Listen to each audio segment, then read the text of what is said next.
The NFL schedule just released, and week 1 we are getting the Detroit Lions versus the Kansas City Chiefs. Now, I think that a lot of people were expecting the Cincinnati Bengals maybe to play the Chiefs, the Buffalo Bills, but no, we got the Lions, and a lot of people are wondering, are we going to see a blowout week 1? But I looked at the tape, and I think I outlined a couple ways that Detroit can actually win this game, so ignore the dog.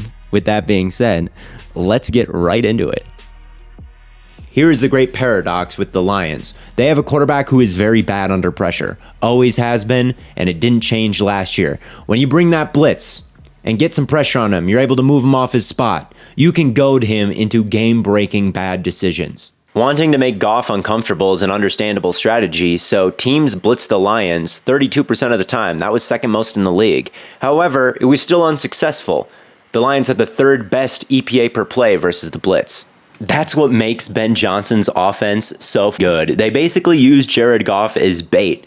Go get him, defensive coordinators. If you can get him, he'll throw an interception. So everyone heats him up, but everyone surrounding Goff can kill the blitz. So it is very, very crucial that David Montgomery is able to pass protect like Jamal Williams was last year. He was a beast. Jamal Williams stayed into block on 32% of his passing plays last season. That was the highest mark of his career by some margin, and he only allowed 2 pressures. Now, I've always thought of David Montgomery as a decent pass protector, so it might be fine, but when you're playing a guy like Spags, you know you're going to get heated up, and all it takes is 1, 2, 3 drive-killing plays, and you're behind the Chiefs' offense, and you can't come back. So there's going to be a lot of pressure on David Montgomery, both figuratively and literally. But what about Jahmyr Gibbs?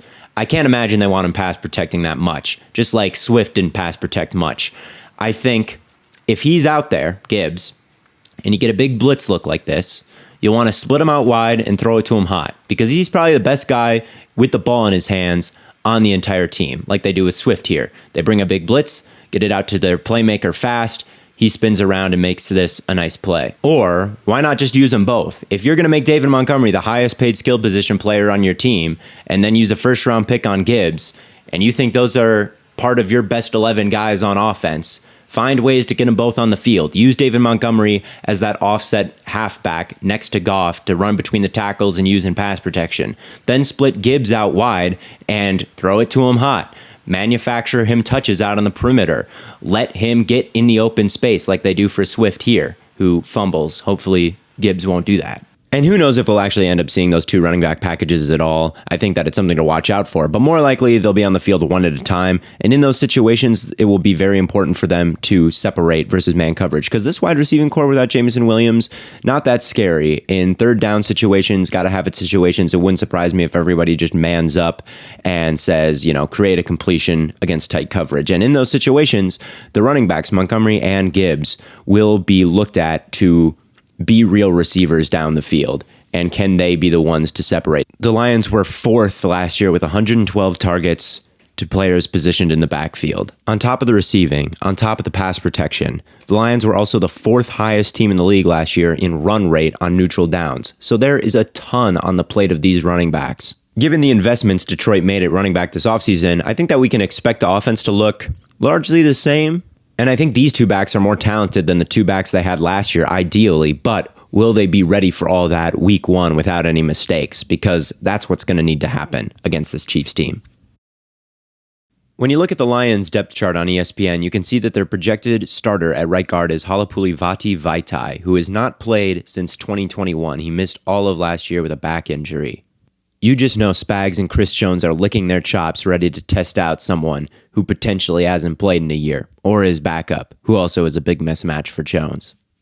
With that being said, defensive tackles are pretty easy to double because when teams are in their even fronts and only rushing 4, you have an extra interior offensive line that you can devote to the scarier pass rushing threat. So expect Jones to see a lot of doubles, and Frank Ragnow's a pretty good center, so the Lions should be able to shut him down in those situations. For Chris Jones to have a big game in the opener, the Chiefs are going to have to manufacture him looks one-on-one versus one of the guards, especially that right guard. And to do that, there are ways. You can get in a bare front. 3 interior defensive linemen versus 3 interior offensive linemen with 2 edge rushers. That's 5 rushers for 5 blockers. You play matchup ball. Maybe Chris Jones can win big once, create a havoc play that the Lions can't come back from. It's entirely possible that that works. But if they want to earn that one-on-one by bringing 5, like I said in the running back section, this Lions team is one that can make you pay for blitzing, even though Goff is their quarterback. They've got a guy like Amon-Ra St. Brown who can create instant separation quickly, and you can throw hot too. I think that Amon-Ra St. Brown gets a little bit underrated sometimes because he's not a human highlight reel, but this guy was 3rd in the league last year in target rate and 97th in target distance. He is the perfect security blanket for this offense. Amon-Ra St. Brown may not be the biggest or the fastest guy, but he is very, very good at separating underneath. And whether it be L'Jarius Sneed or Trent McDuffie in the slot week 1 for the Kansas City Chiefs, they will have their hands full with him. And he might be the most effective Chris Jones stopper there is, because if Jared Goff has the ball out in a second, it's not going to matter how good the defensive tackle is. And then in the running game, you can use his aggressiveness against him with traps. Let him be unblocked to begin with, and then crack him from the side with a guard. I want to see screens, I want to see traps, I want to see Wildcat where they make him the option man, something to slow him down and get him to second guess himself. And then, of course, there's just getting under center and running the football away from him, because while the Chiefs have the big advantage with Chris Jones, the Lions have the advantage pretty much everywhere else up front. And if that's going well, you can just run play action after that, and that'll slow Chris Jones down as well. Here it's a passing play, but watch Chris Jones. He gets into Mailata, is reading the running back, and then once this is play action, he doesn't really have a full head of steam to get upfield, and he's just reading this out and isn't doing anything. And if Chris Jones isn't wrecking the game, you could see some pockets like this for Jared Goff in this one. And from pockets like this, I trust Jared Goff. Honestly, offensively, I think the Lions' offense has got him. The Chiefs are not that good at creating pressure with 4. They were 16th last year with 30.1%. So I think they're going to have to blitz to get pressure without Frank Clark. The exact same formula that got Detroit to the 5th highest scoring offense last year should work in this game against Spagnuolo. I think that Jared Goff gets a bit overrated because of his numbers last year, but you can't ignore his numbers last year. He can operate at a high level as long as the people around him are good at protecting him from that pressure. I feel confident that come week 1, Detroit will be able to move the ball on the ground. I feel confident that they'll be able to stymie Chris Jones to some extent like the Eagles did. And I feel confident that Spags is going to bring the blitz, and the Lions have the guys to beat that blitz. Now, the game plan that I'm describing is a lot of dinking and dunking down the field, and it's hard to win that way when you're playing Patrick Mahomes for sure. And that's why it is very important that Jared Goff does not turn the football over even once. There are no fumbles, there are no picks, there aren't any bad sacks. You gotta be on top of things. And as far as the defense goes, I know I'm not going to talk about them much in this video because I don't think that they're super talented, and I don't think they really have a schematic or talent advantage over the Chiefs anywhere. But I think they just got to play man coverage and hope to God they hold on for a couple drives, because the wide receiving core for the Chiefs is pretty weak.